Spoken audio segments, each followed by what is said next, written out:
Okay, please find a comfortable posture.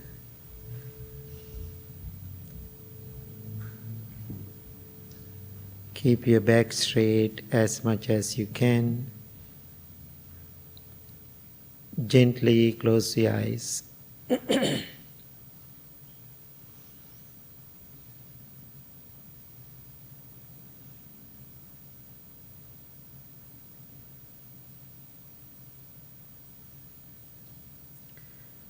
Beautiful day today. After work, after busy day, good intention.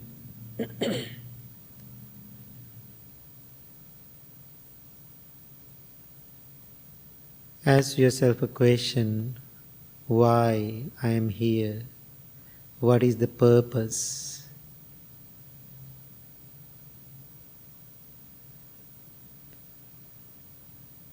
This is the place for us to go inward, not outward.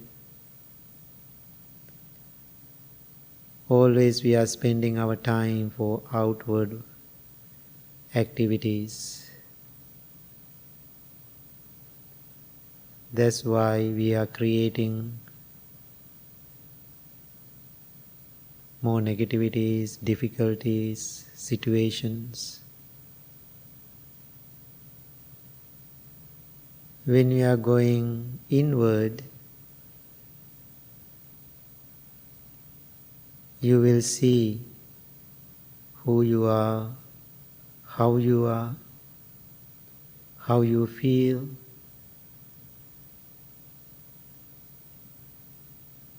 Your emotions, challenges.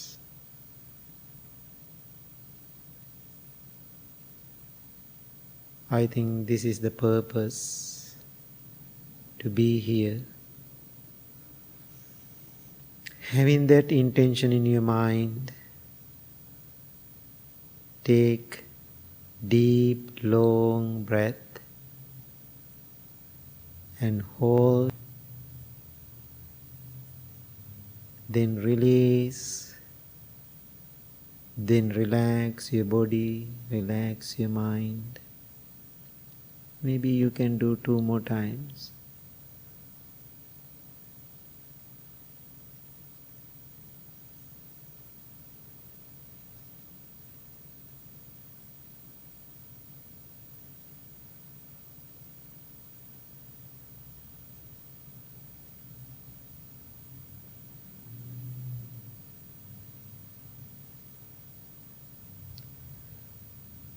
Experience relaxation and peace. Feel harmony with your body. Feel close to yourself.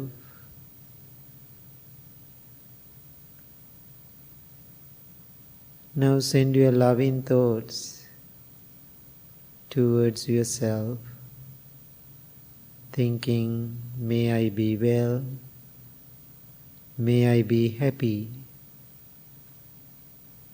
May I be peaceful.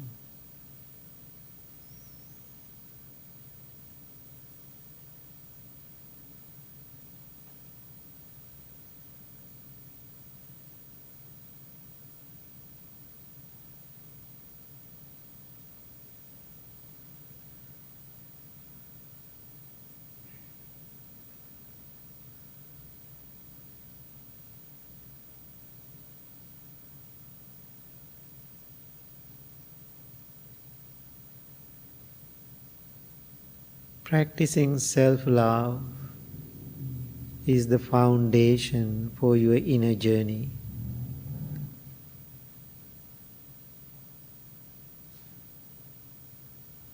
It is almost like building a home. Strong, solid foundation makes your home also strong.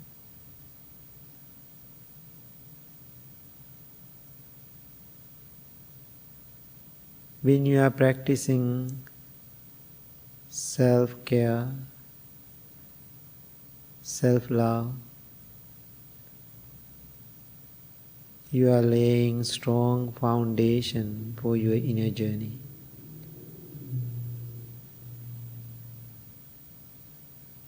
That means hard work is done.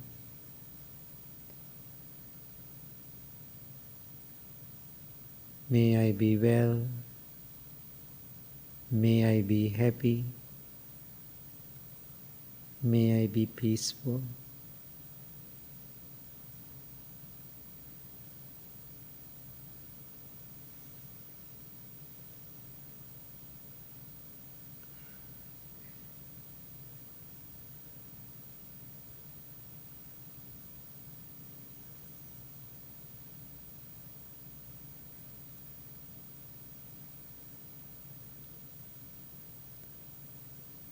In the beginning, we are repeating words to make our intention. If you are loving and kind to yourself, no need to say it, no need to repeat it. Still, we all have some weaknesses.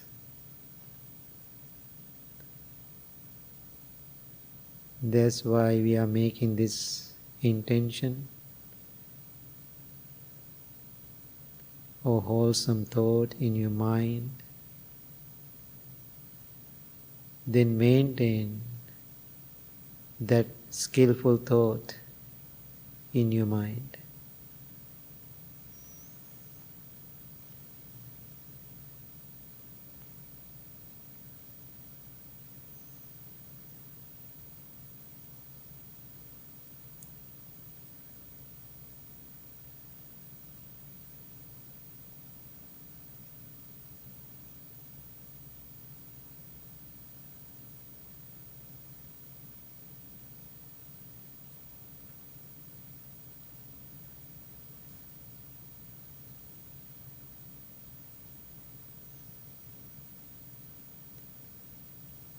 Now you can expand your loving thoughts towards your family.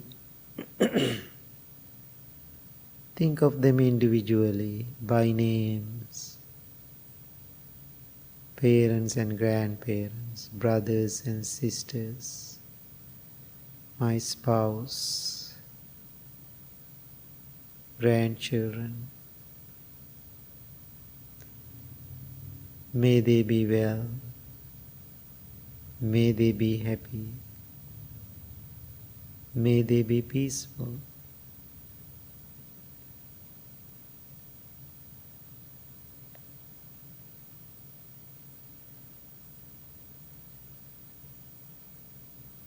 If they are lovingly connected to you, it is very easy for you to practice loving kindness towards them. There is no hard feeling. However, how about difficult, negative, or challenging family members? When you think of them, how do you feel right now? What do you see in your mind? Are you angry or disappointed, or you don't want to think of them? That's not the solution. Change your perspective. Whatever they did, that is their responsibility. But your job is keep sending loving thoughts towards them. May they be well. May they be happy. May they be peaceful.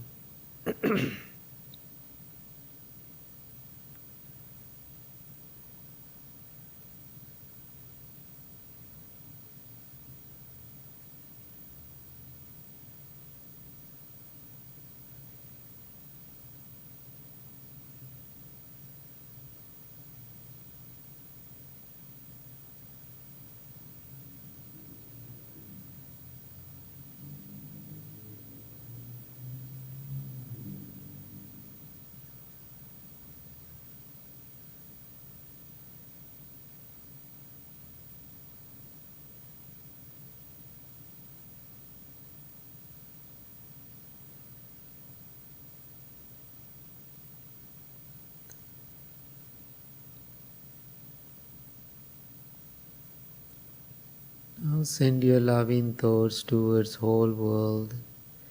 May all living beings be well, be happy, be peaceful.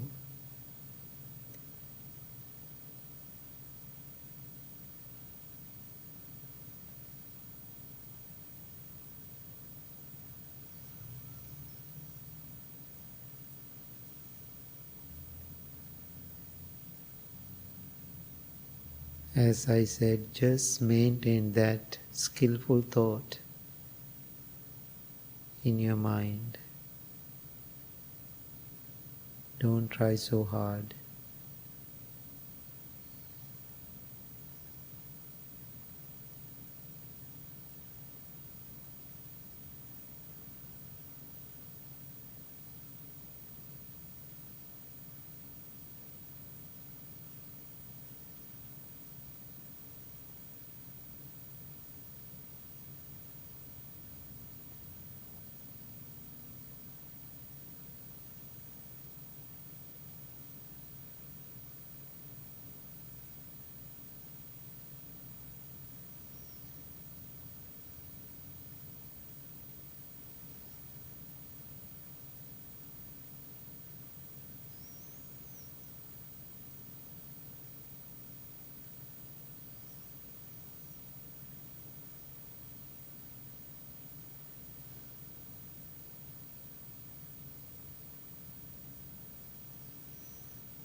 Now slowly turn your attention to your breath.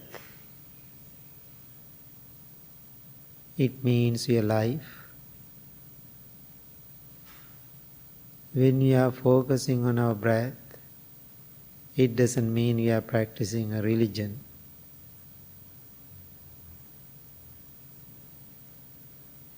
When you are focusing on your breath, it means you are taking care of your life, paying attention to your life, which is your breath, pranayam, prana.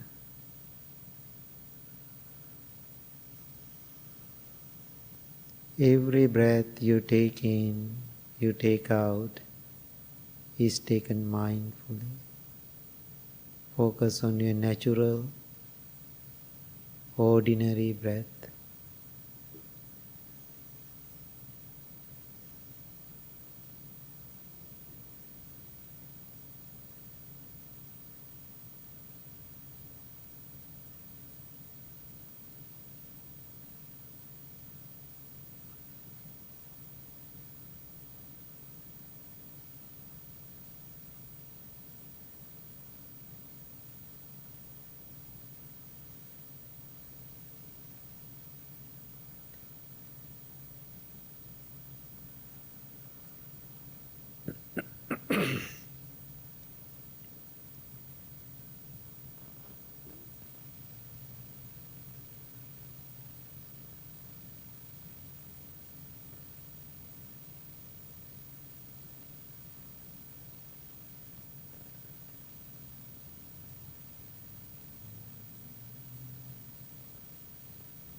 Mind wanders.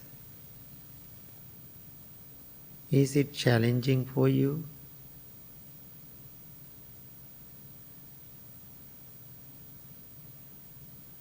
Controlling your mind or controlling your thoughts or emotions or feeling is not meditation. Observing them, understanding them, finding the root cause,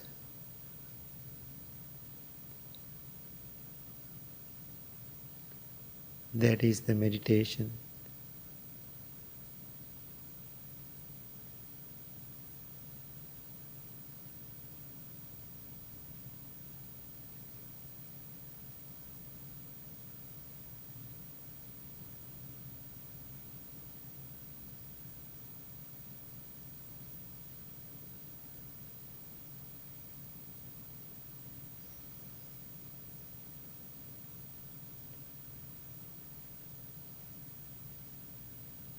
We all have begun a journey into our minds and heart, journey of discovery and who and what we are.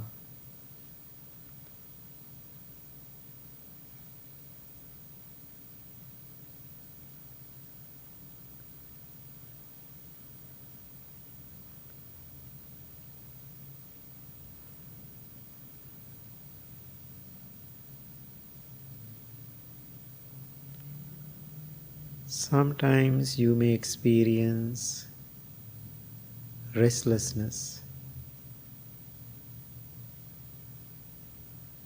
sleepiness, laziness,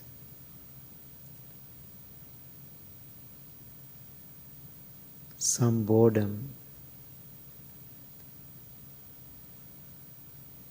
doubts, perhaps regrets.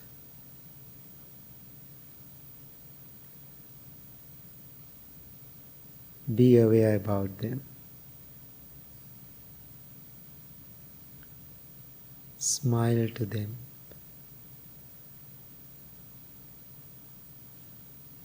Looking at them.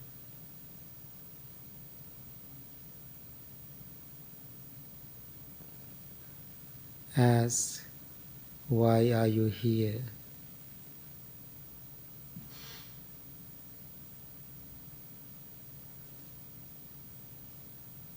You can be gentle with those distractions or negativities instead of pushing them away.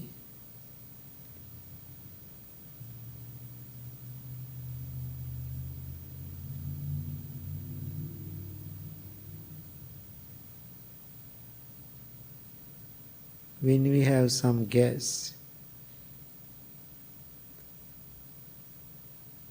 come to your house, how do you treat them?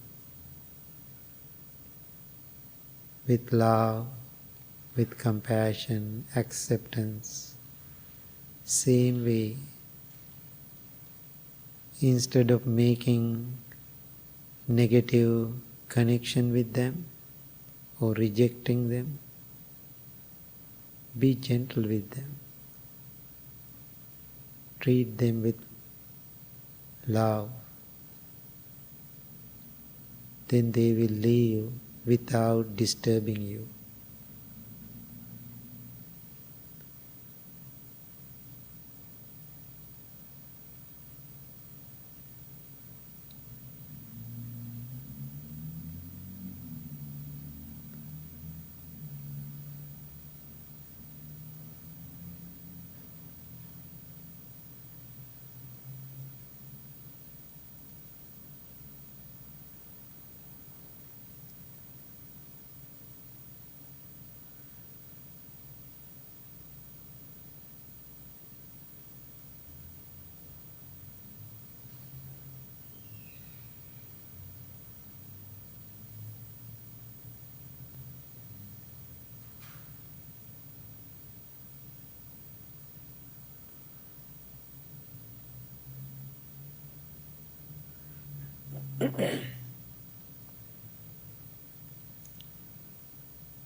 We all are distracted with in and out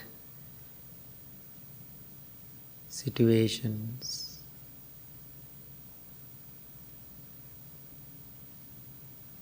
Why we are focusing on our breath? To calm down our body and mind. When we are distracted, we cannot see who we are, the depth of our lives, what is going on.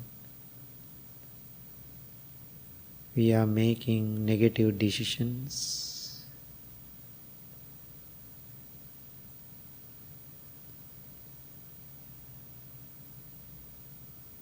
When you are focusing on your breath, you settle down. It's like a pond or lake. If it is muddy or murky, you cannot see the bottom of the pond.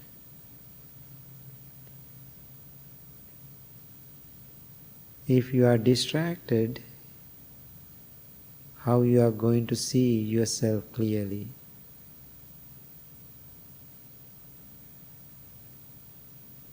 Breath will help you to see when you keep it calm.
We all have a busy lifestyle.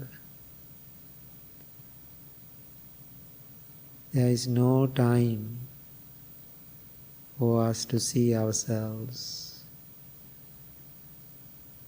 Therefore, it is important to pause.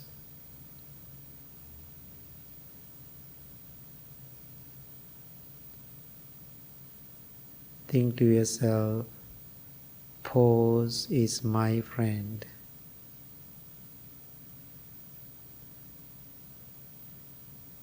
My breath is my noble, lifelong companion.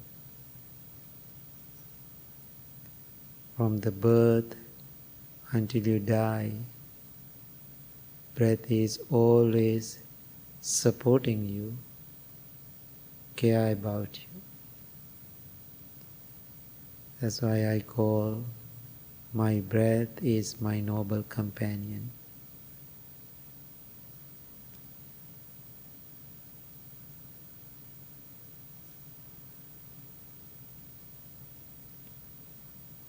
You cannot breathe last moment.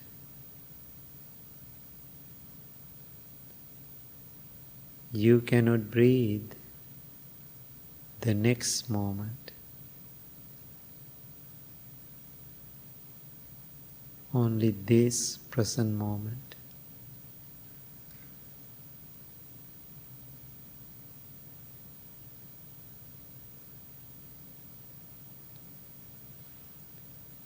If you want to change your posture, please change at any time. Be kind to your physical body. It is okay to change. Meditation is not a punishment.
Now bring your palms together close to your heart.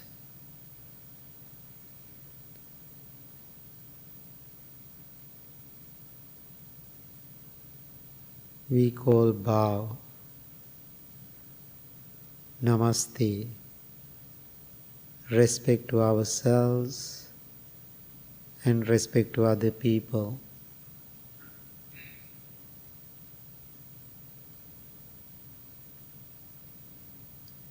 Second meaning is receive and going inward, not outward. And third meaning of bowing is surrender, let go of your egotistical mind, be humble without being a doormat.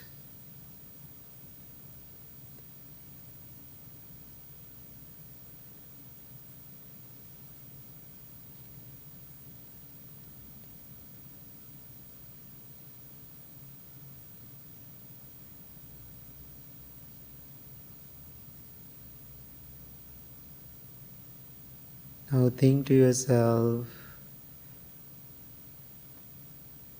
I can keep my mind like this.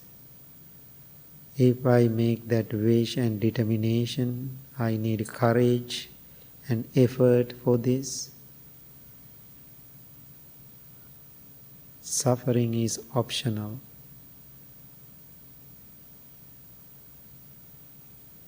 Think to yourself, I am going to meditate every day, even 2 minutes you can make, I can make,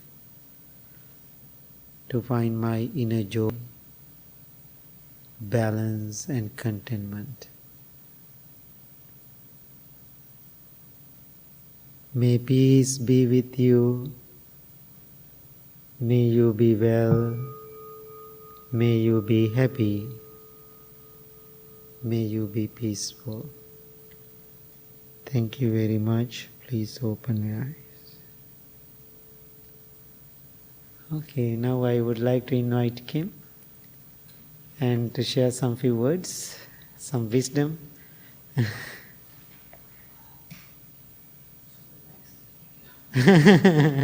Yeah, you can go to the podium, yeah.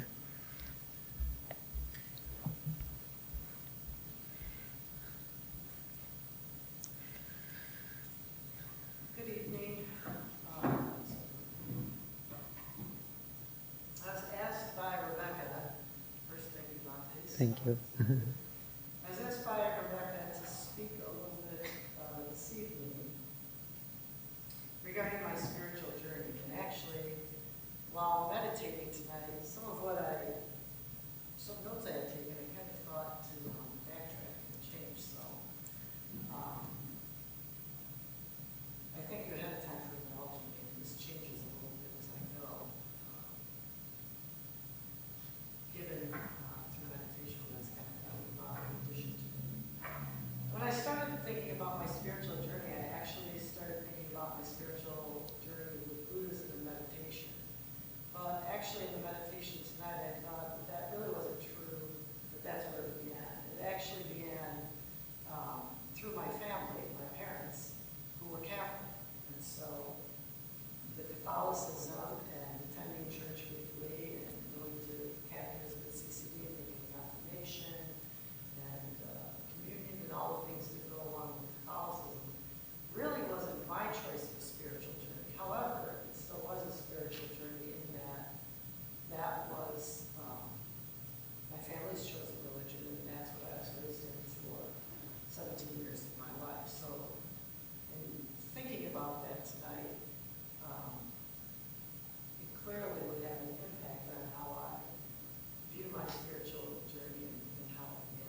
began to change in my life with Buddhism and meditation when I took a student intern at my place of employment who identified as a Zen priest.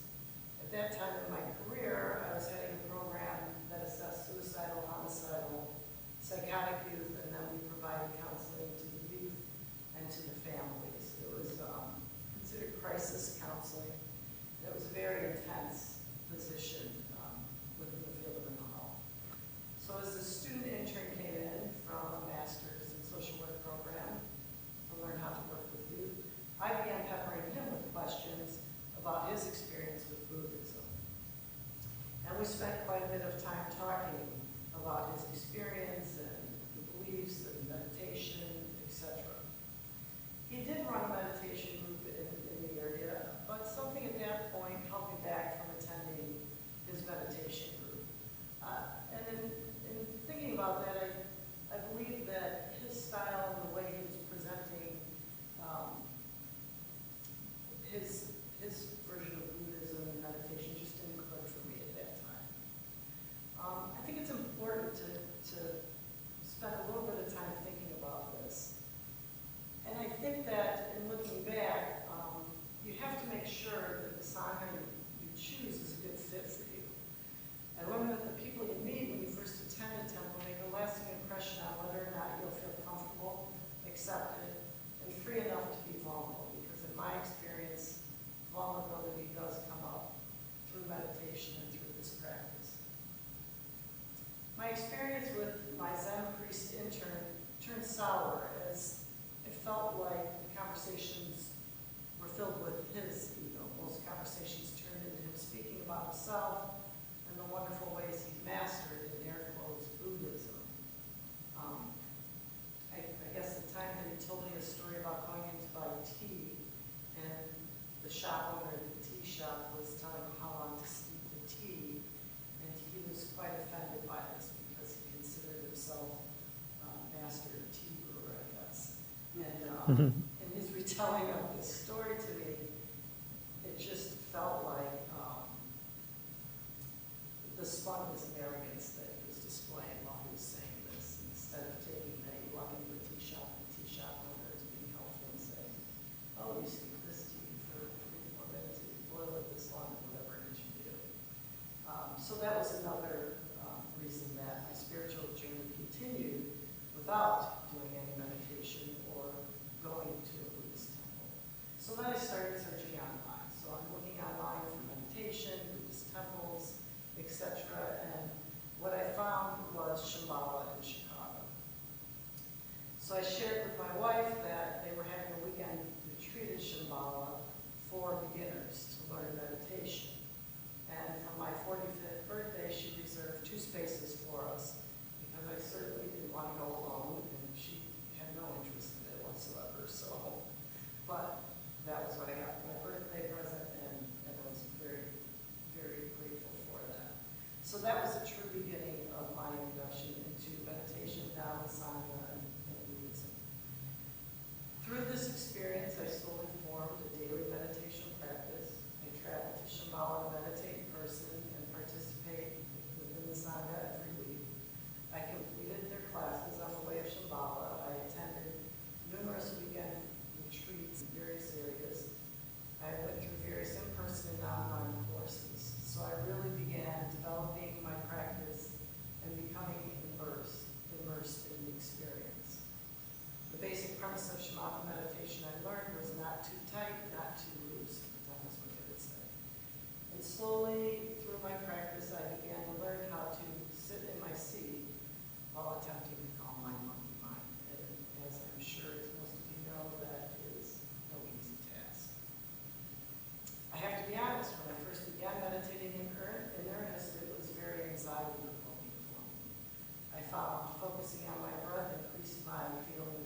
finish meditating, I think about why I was thinking about all that extreme stuff. I would think to myself, it's not that important, nor do I really care about it, but at the moment when I was meditating, these thoughts would seem to really scream for attention.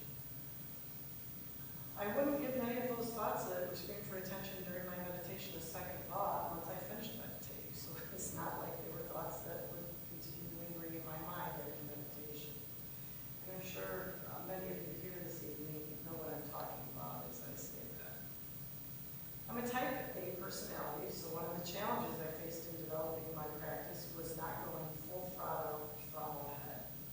I can take something, as you call me, and make it stressful without really trying all that hard at all. And that's what I began doing with my meditation practice. For example, I started with 10 minutes of meditation, so just sit for 10 minutes, which in the beginning was very difficult to do. And that was fine for me for about a week. And then my type A personality would kick in, and we had to up that 10 minutes. That wasn't going to be good enough anymore. And then I'd have to increase it. Maybe meditating in the morning for 10 minutes, and in the evening 10 minutes wasn't enough. Maybe we should add lunchtime and bump that up a little more. Well, needless to say, that made my meditation practice more stressful for me than relaxing me. I feel like I was just trying too hard. Realize now that there was another way in which I was trying to control the process instead of just participating in the process. So slowly, I learned to let go, relax, not set guidelines for my meditation training and practice.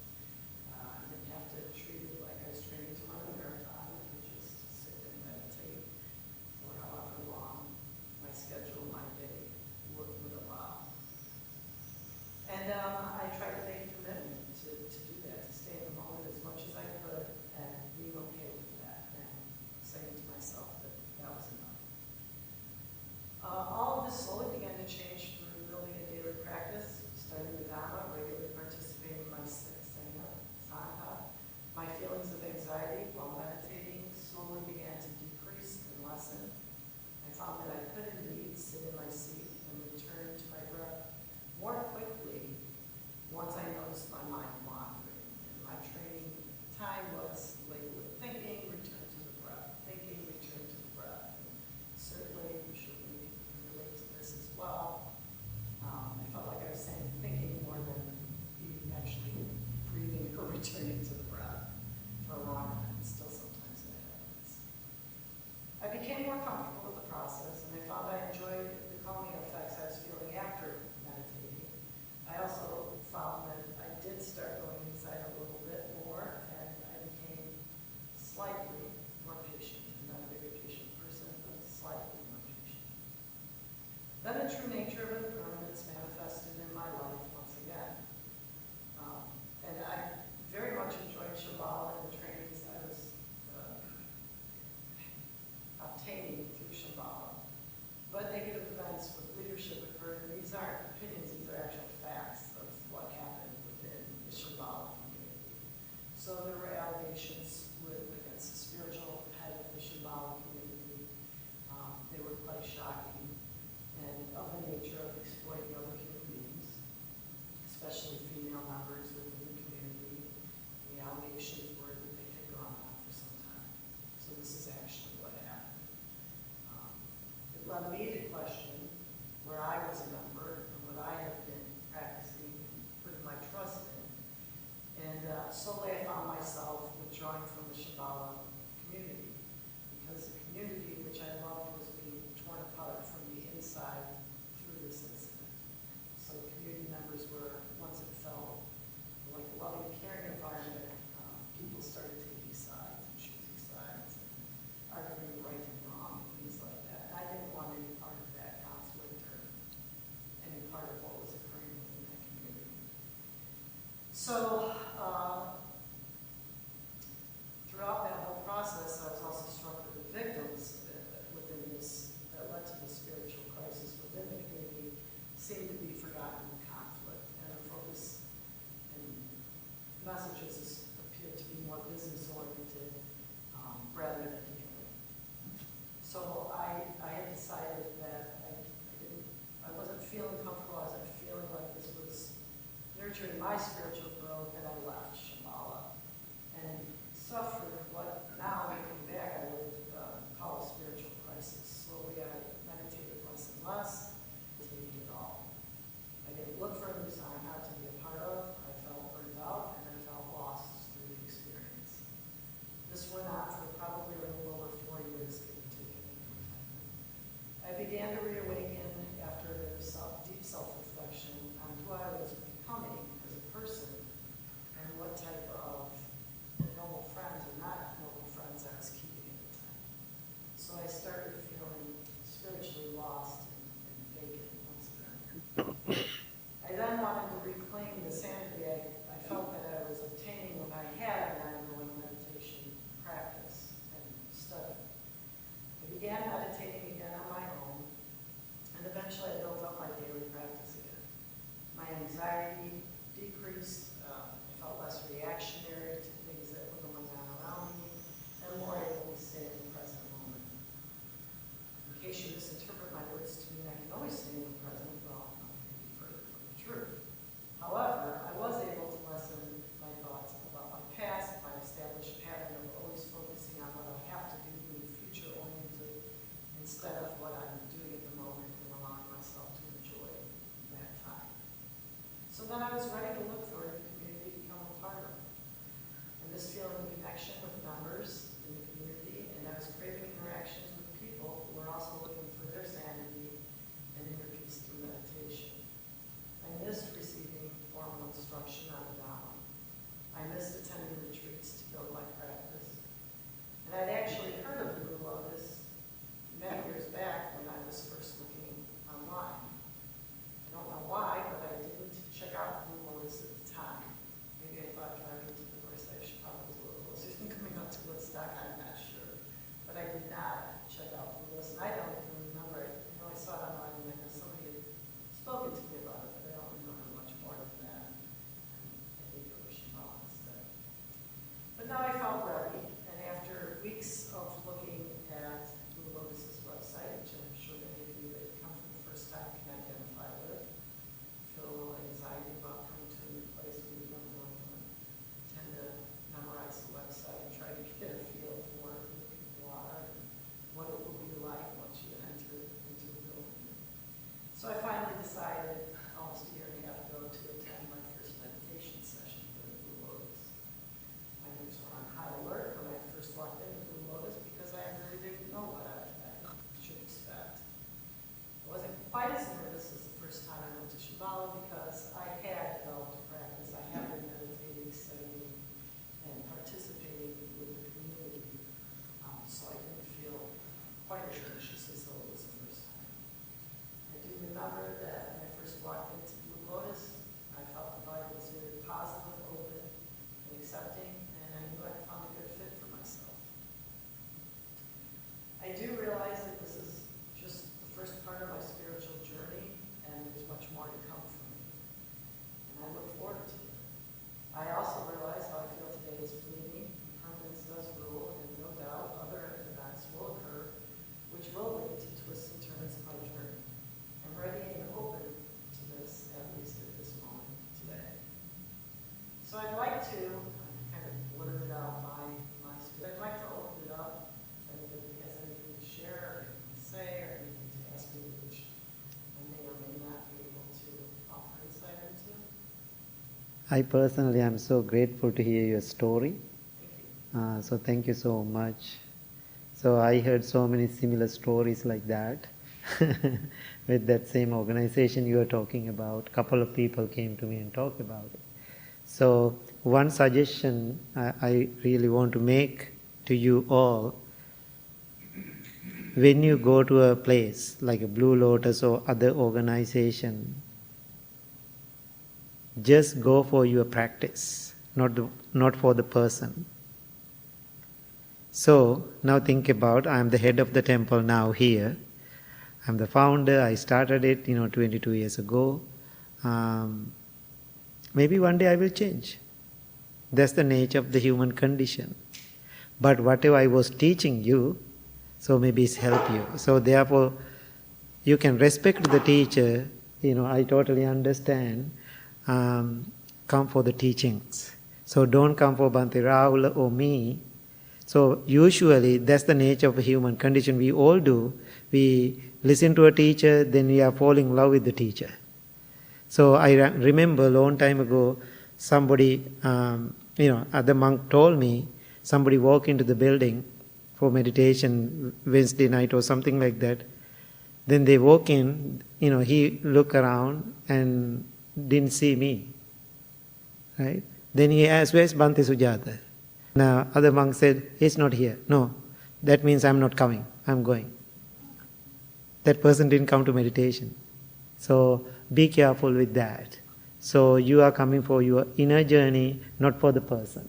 It's really important, So that's the one reason Buddha, before he passed, his attendant asked from the Buddha, after you leave, who is going to be the leader of this order? Buddha said, nobody.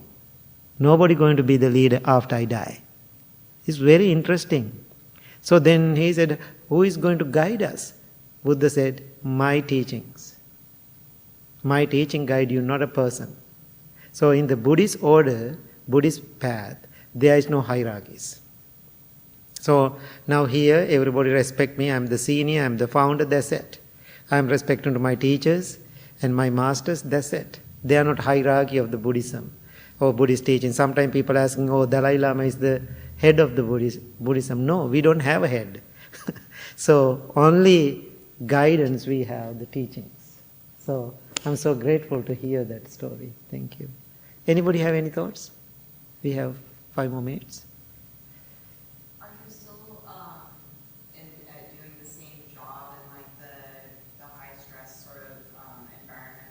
I just came from a similar kind of place, and I can relate to the anxiety and using nature of taking home on. And so, are you still there? And how has your practice maybe changed your relationship with work?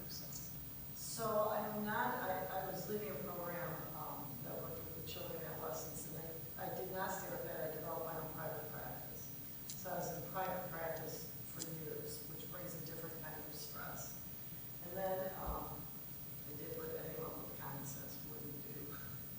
I went into higher education, so I began teaching in master's social work programs, and I currently have a leadership role at the university within that. So it's interesting that my career kind of morphed as my spiritual journey morphed. So changed. But that job, crisis intervention in nature, working with abused children like that, it's a burnout job. I mean, it's a high burnout job. It's the things that nobody wants to think or hear that other people are doing to other people. And you can't believe half of it. And so you can only, I feel like personally, I can only do that, all the time when practice in the world wasn't going to let you release all of that. And so I think that, after having done that for, it was about 15 years, that was it. And that's a long time in that field. Oh my God. Yeah. And prior to that, I was working with adults who are mentally ill, severely mentally ill. So I was working at the time they call them intermediate care facilities in Chicago with adult mentally ill. And they live there. So I just love the high stress jobs. Anything else? Okay. But it was very, I remember when I did first start meditating, the focus was on breath. Oh my gosh. That was just, I don't know, it was crazy anxiety that I first experienced when I did that. That's so normal. That's so normal. Yeah.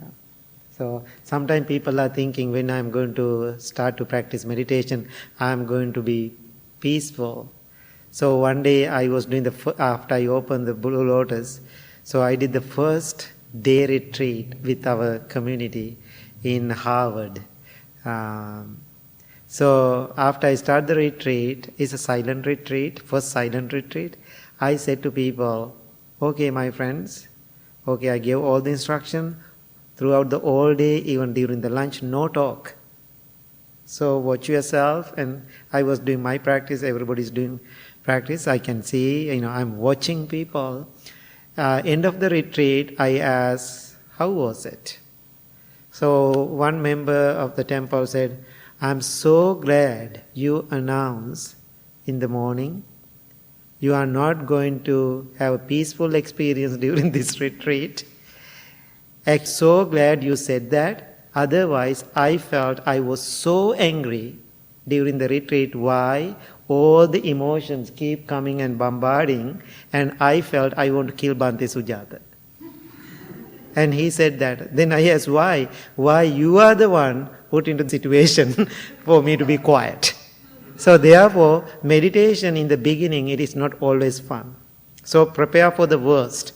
So in Indian Ayurvedic medicine, when people go, Western medicine always give the pills done, right? So Ayurvedic medicine, we give the medicine to make the problem worst. Then they are treating after that. So meditation does the same thing, I feel. When you are practicing meditation, first you experience all those negativities you repress so long, they are coming to the surface, then you don't know what to do with them. It's a very stressed out job. So that's why we need the Sangha, it's a community or noble friend to talk and ask some questions, and that way we can handle it. So just keep those thoughts in your mind. Okay? I'll be quick, I'm not sure how much time there is, but I deal with depression, and I was curious, I want to try and help myself by, enhancing my own individual practice. Can you speak to when you talked about approaching the practice aggressively? I was wondering if you had any, did you learn anything that you might think is insightful about what's effective in terms of the practice or not? I'm not sure if this is what you mean, but I turned my energies of that into exercise, working out. I decided to let meditation be the relaxed thing to do. And, research shows that exercise increases the natural dopamine and use of that, helps with depression and things like that. I don't know, just walking or doing other things, but I kind of tweaked it, if that makes sense. So I kind of left the meditation to just be meditation. I mean, and to this day, Bhante Rahula, and we talked maybe last Monday, some talk said something about mixing up the meditation. We did silent meditation, which I loved, and I think I was talking about walking meditation, which I used to do. But so I try to mix it up, so I'm not getting routinized with it, and that seems to relieve that pressure, because I don't want to give myself more pressure and more anxiety over it. So I don't want that. And I would do other things to deal with anxiety too, like going to work out, things like that. So I kind of take a multi-pronged approach. Okay, everybody, thank you so much. Time passed. And so any new people today, first timers? Okay, please introduce yourself. I know you, but yeah, introduce yourself. Laz Escalona, and I learned about you guys, DUSG. Yeah. You had some service there. Yeah. And my daughter here wanted us to try coming here. Thank you. Thank you so much coming all the way. Thank you. We are so grateful. Okay, one announcement I want to make. September 7th, we have very exciting event happening at the temple. And our healing unity garden, we are opening to public.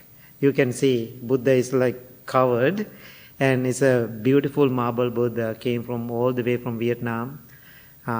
So we are going to dedicate that because we have Mother Mary and Jesus and Buddha and all spiritual icons are here. So therefore, we are inviting Saturday, September 7th, everybody to join. We are doing our regular meditation. Then we are dedicating that medicine Buddha outside. So that means we have outside meditation garden. Even temple is shut down, not always open. So people can come and meditate even in the evening, at night. So therefore, please join, bring your family, and if you are join to that event, please bring some flowers and to open the Buddha that day. Okay? Thank you so much. Please stand up.